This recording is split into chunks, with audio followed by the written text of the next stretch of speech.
introduce our speaker. Yeah, thanks for the bio delivery. Our speaker today grew up in Burlington.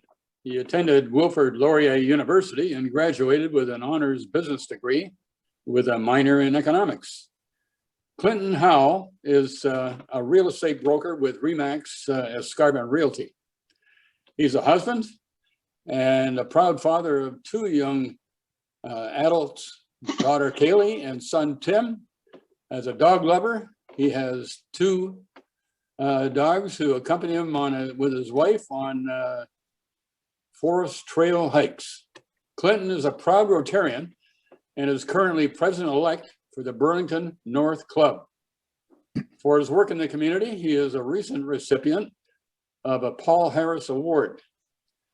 Today, we're going to hear about a Give to Live project that involves getting donated furniture and distributing it to families in need. Please join me in welcoming Clinton Howell.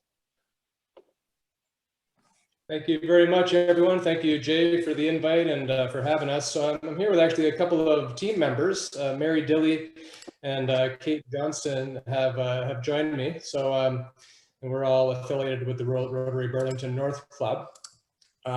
So we wanted to talk to you today just about a project that we started a little over a year ago, actually, just prior to the whole COVID thing kicking in. And so I've got a friend who's not part of Rotary that started an initiative called the Fresh Start Project, which you may have heard of. But they basically focus on helping women and children and refugee families that are leaving shelters and arriving to the country that have nothing. And when they're getting into like their apartment or the place to live, the Fresh Start Project provides everything that goes into the cabinets. So things for your kitchen, the cutlery, dishes, plates, glasses, things for your bathroom, or toothbrushes. So everything that goes in cabinets and drawers, that's what they would focus on. But in meeting with Nancy back a little over a year ago, I was learning that these families are also living in furniture poverty. So, which means they don't have any furniture essentially. And a lot of times when women and children and refugee families are leaving the shelter or coming into the country, they're moving into like a subsidized housing or a subsidized apartment type situation, and they don't have any furniture. So, I mean, we've met families that were literally a family of four had one mattress in their apartment. That's it. No couch, no dining table, no beds, like just awful.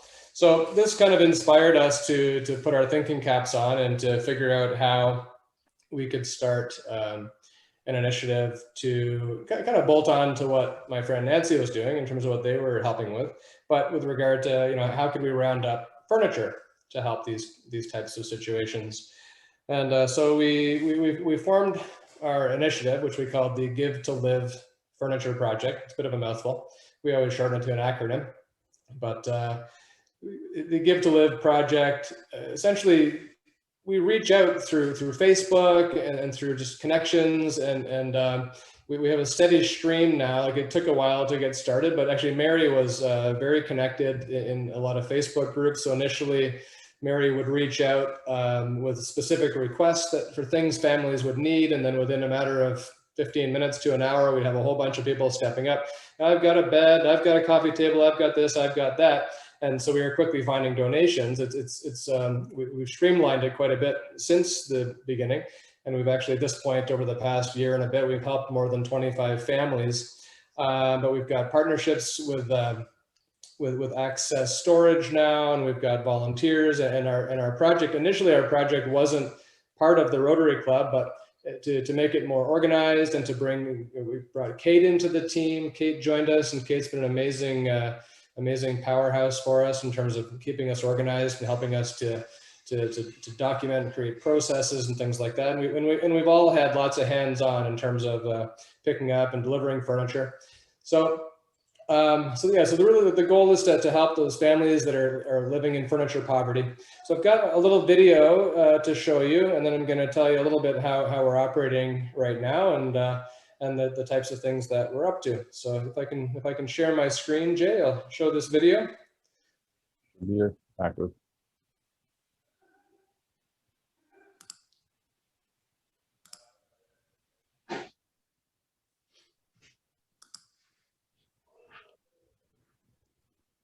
It's asking me for a password.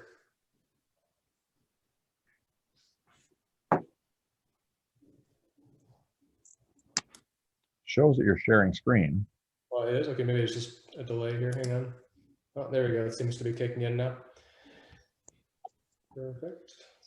Everyone see my screen now? Yep.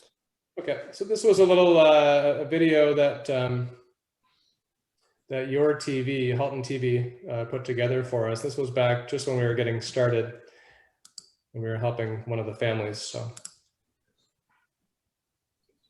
The new Give to Live furniture project helps women and children leaving shelters and new refugee families furnish their first home. Co-founder Mary Dilly explains. Well, we find that the women that are leaving the shelters, most of the time they leave their homes with their suitcases and their children, and they leave everything behind. So then when they're ready to find a place to live, they move in and they don't have any furniture. We just donated to a woman last week. She was a single mom. She just moved out of a shelter with 4 children, and all she had in her apartment were 2 twin mattresses, not even twin beds, 2 twin mattresses. So these women and new refugee families, they come in and they're not carrying anything with them. They don't have a U-Haul coming in behind them. So they have nothing. Working with the Fresh Start Project and Halton Women's Place, Give to Live has already helped multiple families. Recently, they brought furniture for a refugee family and were invited back to visit. We brought in a massive TV. It's bigger than the TV in my house. And when the little boy first saw it, he started laughing and laughing and laughing. And then he started to cry. And I guess they'd never had a TV before. And of course, this TV is bigger than he is. So it really means a lot. And it's nice for us. It's nice for Clinton and I when we deliver things and then we go home and then we text each other at night and we say, can you imagine those kids are sleeping in beds tonight? They're not sleeping on the floor anymore. They've crawled into their own bed.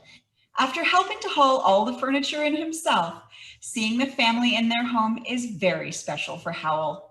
Yeah, they've got a place to sit now. They can watch some TV. I can't even imagine not having those things. So it really feels good to see them enjoying and appreciating what they've got, and they really deserve a lot more. But where does all this free furniture come from? All of it is donations. It's the easiest thing to donate. I put a call out on Facebook and say, I need 3 beds, a couch, a TV stand, and a kitchen table and chairs. And I'm telling you that within 15 minutes, I've got it all. With donations pouring in, storage quickly became an issue. Co-founder Clinton Howell found the solution. We were donated a storage locker at Access Storage. Nice 10-foot by 20-foot locker, and it's been amazing. And I think it took us 3 days to get it filled. So we've got a full storage locker right now, and we've got some families coming up that need a bunch of furniture. Billy shares her gratitude to all the people who brought donations on the day they opened the storage locker. And literally people are dropping things off to us and donating, and then people are saying, can I give more? Can I give more? The people in Burlington are saying. It's not just enough that they help us with what we're asking for, they want to help us with more. So thank you to the people of Burlington. Thank you so much.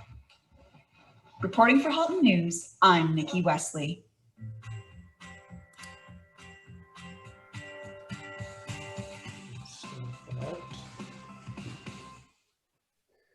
So that gives you a bit of an idea of how it started. We actually have 3 storage lockers now, and we are actually needing more space. We're currently looking for a warehouse to be donated to us.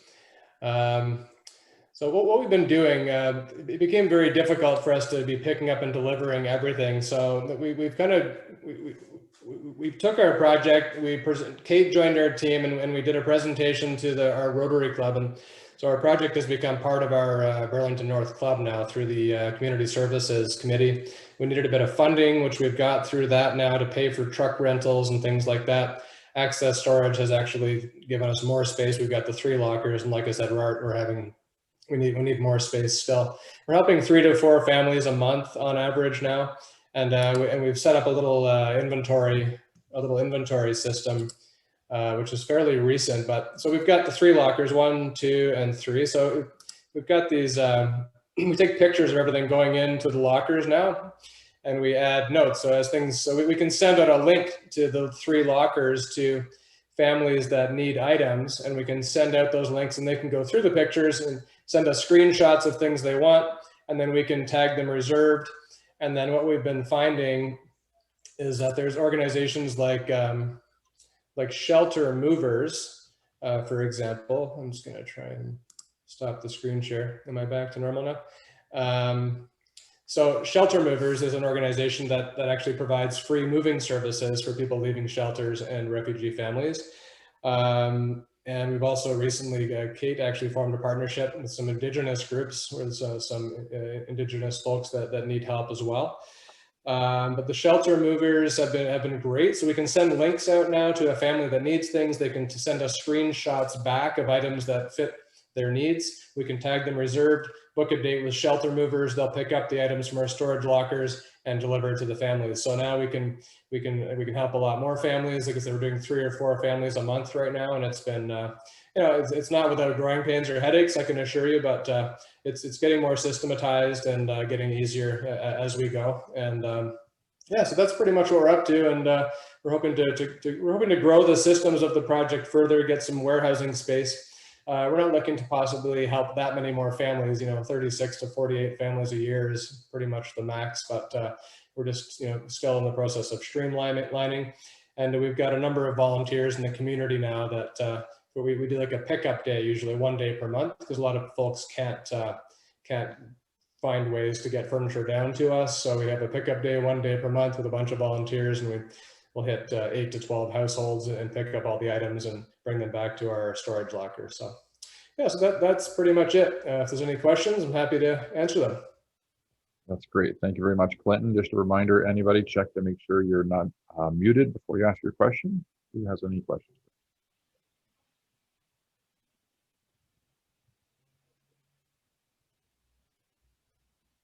I have a question, Clinton. I was just wondering, how do we get a hold of you? Like, I wish I'd known about this, because we are doing some downsizing in my home, and some of my neighbors also have got furniture that sometimes they put in our newsletter that, does anybody want it? It's free or whatever. And we also have the bulk stuff. So sometimes people put really good bulk stuff out there.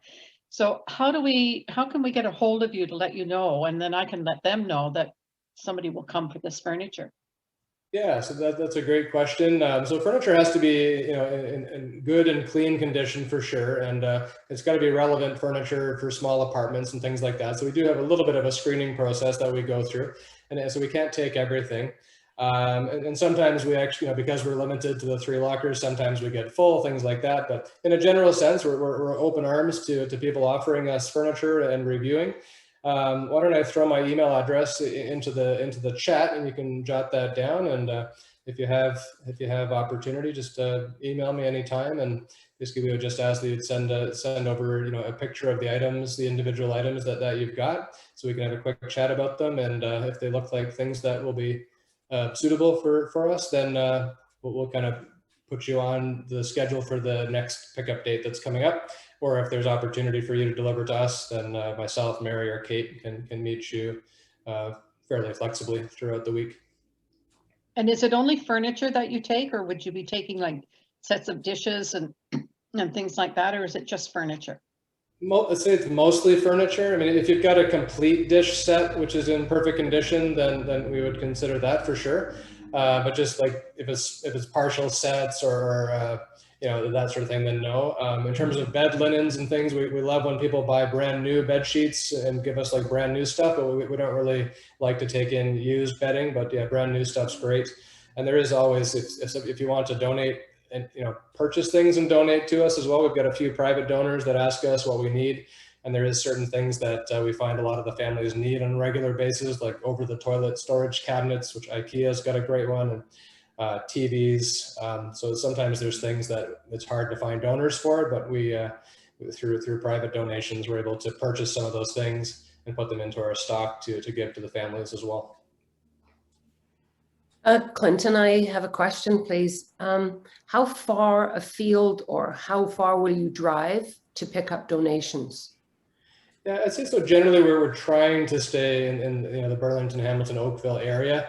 There has been times where we've kind of broken that rule, if it made sense. But in a general sense, we're trying to stick within kind of a 15 or 20-minute radius of the Burlington. Okay, thanks.